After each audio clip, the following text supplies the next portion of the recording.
کہ خان صاحب دیکھیں گے کہ یہ ساری چیزیں میرے سامنے ہیں, میرا نقصان مجھے نظر آ رہا ہے, میں فارغ ہو رہا ہوں اور میرا کوئی چانس نہیں ہے ان حالات میں, جب میں اس طریقے سے بست کی بیسس کے اوپر بےزتی کر کے میری چھٹی ہو رہی ہے اور میرے اندر ہی ریولٹ ہو گیا ہے, تو بہتر یہ ہے کہ میں اسمبلی کو ڈیزالو کر دوں اور نئے الیکشنز کال کر لوں. کم از کم میں یہ تو کہہ سکوں گا کہ میں سویلین سپریمیسی کے لیے لڑا تھا, میرے ساتھ یہ زیادتی کی انہوں نے, یہ میرا حق تھا, یہ میرا رائٹ تھا, اور میں اس کے اوپر کھڑا رہا, اور میں حکومت نہیں کر سکتا اگر مجھے روکا جائے گا اس طریقے سے کرنے کو, یہ وہ وغیرہ وغیرہ, اپنے آپ کو ایک مظلوم اور مارٹر بنا کے. ظاہر ہے that is a better option for ہم دین آل ادر آپشنس, کہ وہ خود اسمبلی کو ڈیزالو کرے اور الیکشن کال کر دے. ظاہر ہے الیکشن تو ہار جائیں گے ہی, مگر کم از کم یہ تو ہوگا کہ he'll have a fighting chance کہ اپوزیشن میں تو بیٹھ سکیں گے 30-40 لوگ لے کے, مگر شہید بھی بنیں گے سویلین. یہ نہ بھولیں ٹرک کے اوپر بھی جانا. ایک زمانہ آئے گا, یہ تو ہم نے دیکھا ہے, ہمارے سامنے ہوا 90s کے بعد بے نظیر اور نواز شریف نے چارٹر آف ڈیموکریسی سائن کر لیا. سوان اینیمیز, تو کوئی پتہ نہیں ہے کہ آنے والے سالوں میں آپ کو ایک پیشن گوئی کرتا جاؤں اتفاق کر کے کہ آنے والے سالوں میں سویلین سپریمیسی جو ہے وہ اسٹیبلش ہو جائے گی, بیکاز اللہ کرے کہ سویلین پرفارمنس بھی بہتر ہو جائے, بیکاز اسٹیبلشمنٹ کا performance has been quite pathetic, اور ان کی جو آپشنل ڈرائنگ بورڈ کے اوپر جو وہ کرتے رہے ہیں, نقشے بناتے رہے ہیں, وہ بالکل فیل ہو گئے ہیں, اور یہ ہائیبرڈ سسٹم بھی فیل ہو گیا ہے. اب کچھ اور کرنا پڑے گا, مگر اسٹیبلشمنٹ کے پاس وہ پاور نہیں رہے گی, آہستہ آہستہ وہ ڈیمینش ہوتی جا رہی ہے. اور اب دیکھیں نا, اب عمران خان صاحب بھی ان کے خلاف ہوتے جا رہے ہیں, تو اب رہ کے گیا پیچھے رضا رومی رہ گئے, وہ تو پہلے سے تقریب کار ہے. میں تو دیکھیں ہمیشہ اسی لیے کہتا ہوں کہ آپ کی بات کو سننا چاہیے, آپ کو سویلین انپٹ ہونا چاہیے سیٹھی صاحب کا. میں تو لکھا بھی ہے اس کے بارے میں, فورن پالیسی میں, ڈومیسٹک پالیسی میں.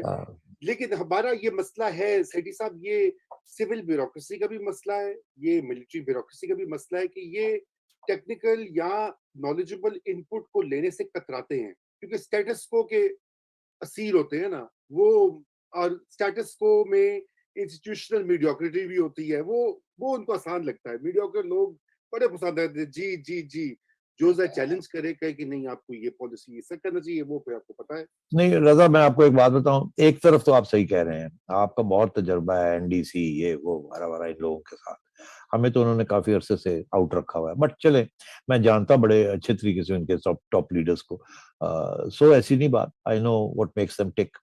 بٹ بات یہ ہے کہ بالکل پڑھائی لکھائی بھی یہ کرتے ہیں, آپشنز بھی ان کے پاس ہوتی ہیں, ہائی انٹیلیجنٹ بھی ہیں, ویل ریڈ بھی ہیں, اس میں کوئی شک ہی نہیں ہے, much better well read than all our politicians.